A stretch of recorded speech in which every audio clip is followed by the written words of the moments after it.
Okay, good morning. So, mga 5:15 ng umaga. Ito na ang unang harvest natin sa Kratky setup na nasa styro. O, palagay nyo, goods na yung size. Yan. So, may buyer na tayo dyan. So, merong siyam. So, since 10 to, baka yung isa akin na lang. Pero, hindi ko sure kung saan ko pa ilalagay eh. Kasi, once ma-harvest ko to, tingnan na rin natin yung natirang nutrient solution. Okay. Total, ito yung first harvest natin. Sa Kratky na nasa styro box.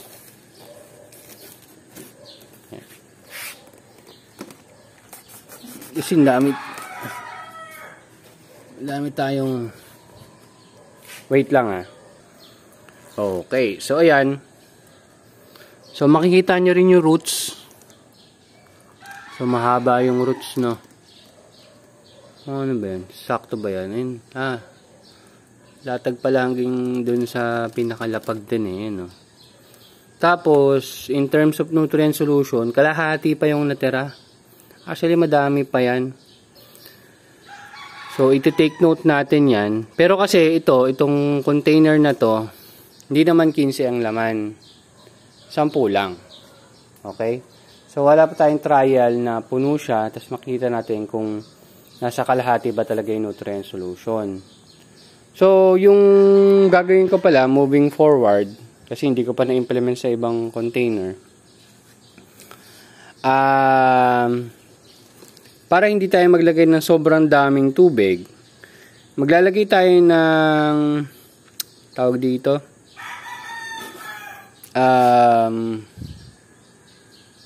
bottled water na may lamang tubig, walang nutrient solution, tubig lang, para makadagdag lang siya dun sa volume ng tubig sa loob, para hindi tayo maglalagay ng sobrang daming nutrient solution. Yun yung naiisip kong gawin para hindi naman sobra-sobra yung nutrient solution na nilalagay natin. Siguro mga 30 liters lang.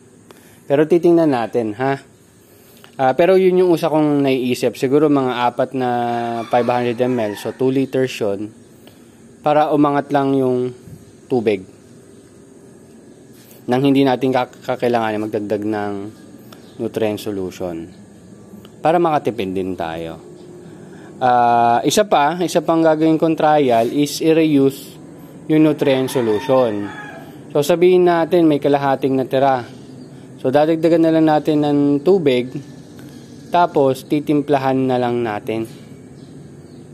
Do-double check din natin yung parameter. So, sa ngayon, since first trial natin to, tingnan natin. Wait lang. Okay yan. So, sinet aside muna natin. Tingnan natin pH. pH level ay 6.5. So, sa palagay ko, pag nag-start tayo, dapat mga 5.8. Yan, 6.6 na nga, So, tumaas na yung pH level.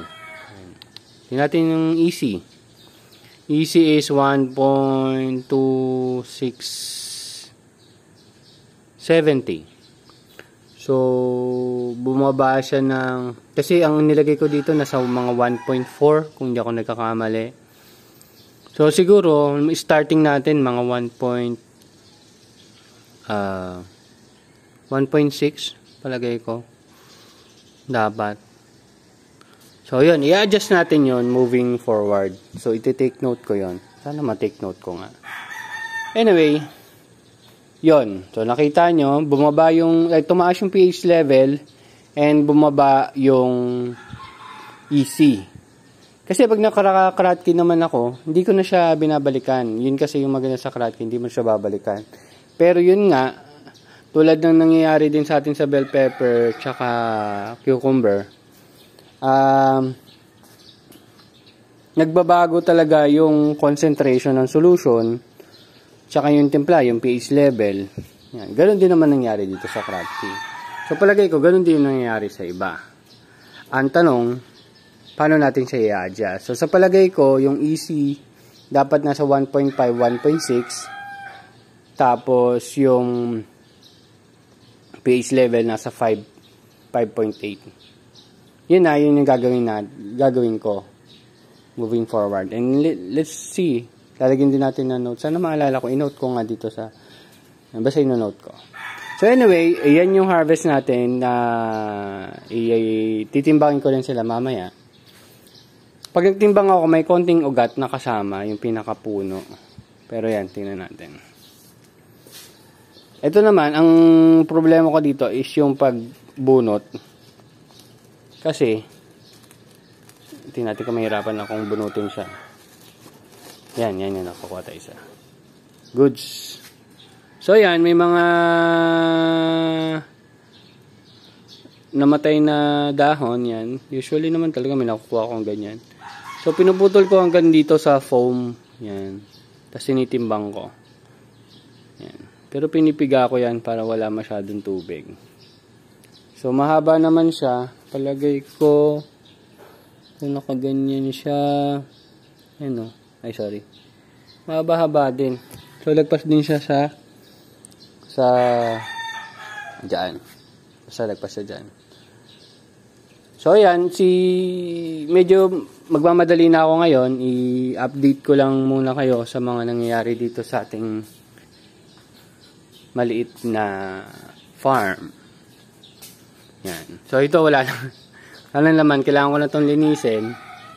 And yung May 5 natin na tanim, may kasabayan din siya dito.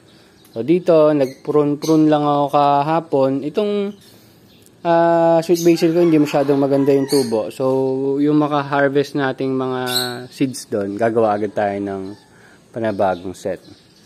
So, nag-trial ako kahapon pala. Ito, meron tong coating ng waterproofing. Yan. So, titingnan ko kung sa loob ko kasi ito nilagyan ng coat. Titingnan ko kung makaka-apekto siya dun sa plants. Kasi ito, meron to, sa labas lang, yung butas dun sa ilalim. Ayun o. Yun, medyo shiny.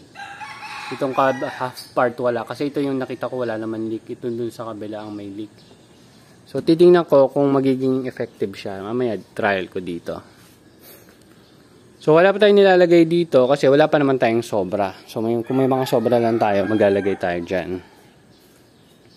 So, ayan. Ito yung transfer natin nung kahapon ba yun? O nung isang araw? Nung isang araw yata yung transfer ko to.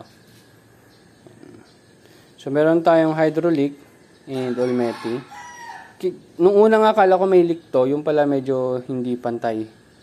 Kaya sumusobra yung tubig. So, ito yung next harvest natin for next week. Next week naman yan. So, makikita natin kung gaano ba sila bibigat. So, yun yung ititimbang ko muna mamaya.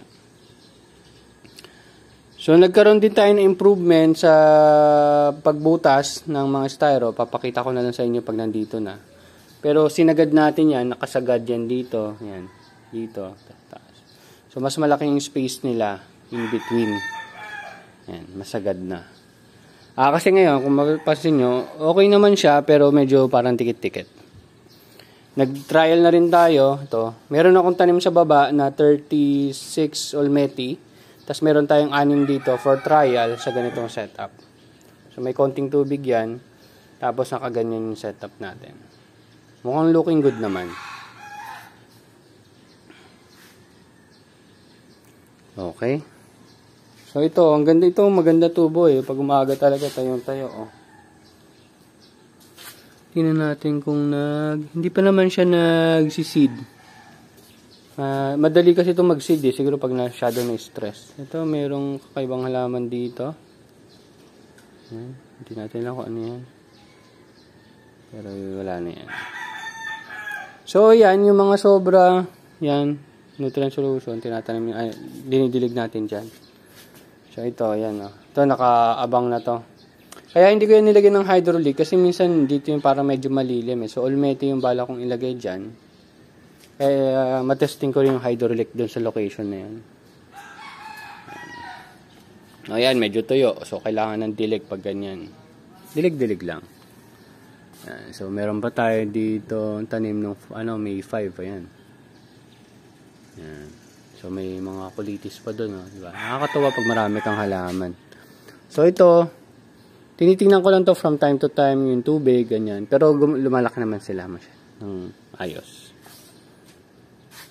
Yan. Pechay. Hindi talaga katulad ng pechay na nakuha ko dun sa kapitbahay ko. Kasi dati nagbigay ako ng seedling ng pechay. Ang ganda ng tubo nun sa kanya. Sa akin, hindi masyadong maganda. Anyway, ganun talaga. Yan. Ito yung mustasa. Yan. Pwede kaming mag-harvest pa unti-unti niyang mustasa. So, dito naman, yung ating pipino na matagal na nating hinihiling na gumanda yung bunga ay wala pa rin masyadong update. I mean, pag-asa sa ngayon. Anyway, kung hindi talaga siya para sa atin, ay papatayin natin siya. Ayan. Ito naman talong.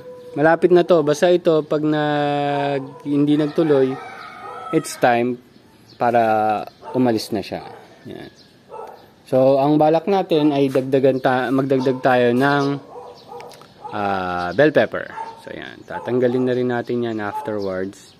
Inaantay ko lang mag-mature yung mga flowers nila. Parang pinapa-flower ko lang sila. Kasi ito, may mga nutrient solution to na pwede kong gamitin pandilig. Yan.